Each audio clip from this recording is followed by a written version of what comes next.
कि पाकिस्तान का, जी हां, पाकिस्तान का आतंकी चेहरा एक बार फिर से बेनकाब हुआ है। पाक के पंजाब प्रांत के स्पीकर ने आतंकियों का समर्थन किया। लश्कर आतंकी सैफुल्लाह कसौरी के साथ उन्होंने एक रैली में, पब्लिक रैली में हिस्सा लिया है।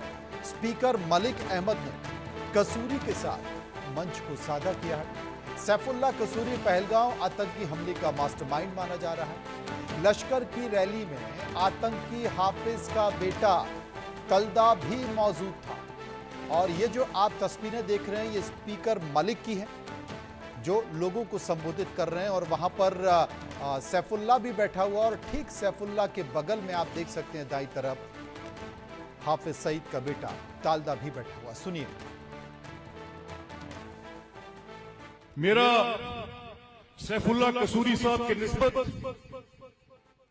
प्रोफेसर तलहा साहब के साथ मेरी तल्लुकदारी किसी ऐसी बुनियाद की वजह से नहीं है। मेरा एक रिश्ता है हाफिज सईद साहब के साथ, मेरे वालिद मरहूम के साथ उनका बहुत गहरा तल्लुक था। मलिक रशीद साहब के साथ उनका भाइयों जैसा रिश्ता है। हमें इनके साथ, इस मरकजी मुस्लिम लीग को हम अपनी दूसरी जमात समझते हैं, और हम समझते हैं कि ये लोग पाकिस्तान की खिदमत करने वाले लोग हैं। इसी खबर पर बात करेंगे। अजय जांड्याल इस वक्त हमारे साथ जुड़ गए हैं। अजय जांड्याल, एक बार फिर से ये तस्वीर सामने आई है, और तस्वीर के जरिए हम देख सकते हैं कि सत्ता और आतंकवादियों का गठजोड़ फल फूल रहा है, और पाकिस्तान की सरकार चुप बैठी है। मनोज, बिल्कुल आप सही कह रहे हैं। जिस तरीके से ये तस्वीरें सामने आई हैं, और उसके बाद पंजाब के स्पीकर का ये कहना कि मेरे खास ताल्लुकात जो हैं, वो पारिवारिक ताल्लुकात जो हैं, वो हाफिज सईद के साथ हैं, और वो मंच पर बैठकर इस चीज का जिक्र कर रहे हैं कि वो कितने करीबी होंगे। इस वजह से ताल्लुकात बताने की कोशिश कर रहे हैं, और ये बताने की कोशिश कर रहे हैं कि आतंक का वो सरगना जिसे दुनिया में तलाशा जा रहा है, जो पाकिस्तान में बैठा हुआ है, वो किस कदर सियासत और आतंक के बीच का जो पेचीदा पेच है वो पाकिस्तान में चलता है।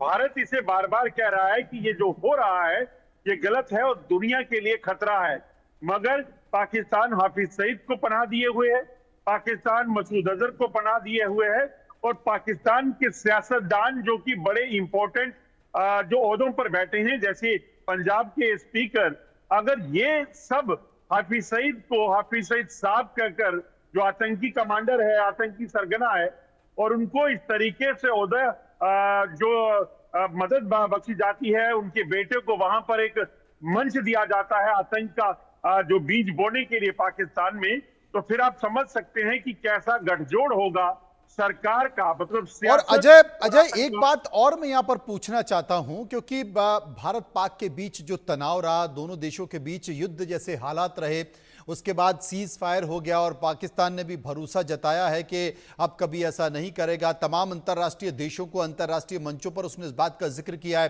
कि पाकिस्तान की सरजमी का इस्तेमाल आतंकवाद के लिए ना पहले होता था ना अब होगा। तो पहले होता था वो तो साफ दिखाई दे रहा है, लेकिन अब भी हो रहा है। इतने बड़े तनाव के बाद पहलगांव हमला, जिसके कारण यह तनाव पैदा हुआ, दोनों देशों के बीच युद्ध जैसी स्थिति हुई, वो सार्वजनिक तौर पर मंच पर बैठा दिखाई दे रहा है सैफुल्लाह, और सत्ता के साथ गठजोड़ करता हुआ दिखाई दे रहा है सैफुल्लाह।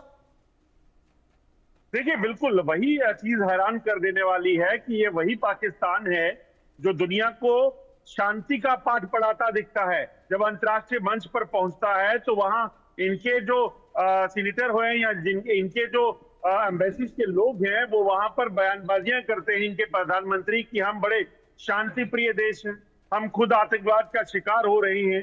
और जो दुनिया में नामित आतंकी सरगना हाफिज सईद साहब कहते हैं, उनके बेटे को, सैफुल्लाह को, जो पहलगाम का मास्टरमाइंड है, उसको मंच पर देखकर बाकायदा मंच पर बोलने की इजाजत और वहां पर जाकर स्टेज शेयर करते हैं, तो ये अपने आप में बताता है कि दुनिया को ये समझना होगा कि पाकिस्तान किस तरीके से दुनिया को बेवकूफ बनाने का प्रयास कर रहा है। और इसीलिए भारत ने जो तरकीब जो सोची है इस आतंकवाद और पाकिस्तान की, वो सबसे बेहतर है कि दुनिया को बताना नहीं है, अब एक्शन करके दिखाना है कि इनके खिलाफ क्या करना है। और ना सिर्फ पहले बल्कि आने वाले समय में भी पाकिस्तान में बैठे आतंकी सरगनाओं और सरकार और सेना की जो गठजोड़ है ये टूटने वाला नहीं। जब तक कि भारत जैसी कार्रवाई एक बार फिर नहीं होगी तब तक ये सिलसिला जारी रखेंगे और इसे रोकेंगे नहीं, चाहे दुनिया में ये कोई भी बयानबाजी कर ले। बहुत बहुत शुक्रिया करेंगे अजय जांडाल का जो विस्तार से चर्चा कर रहे थे। रुकेंगे यहाँ पर कुछ पलों के लिए, वापस आएंगे तो बात करेंगे राम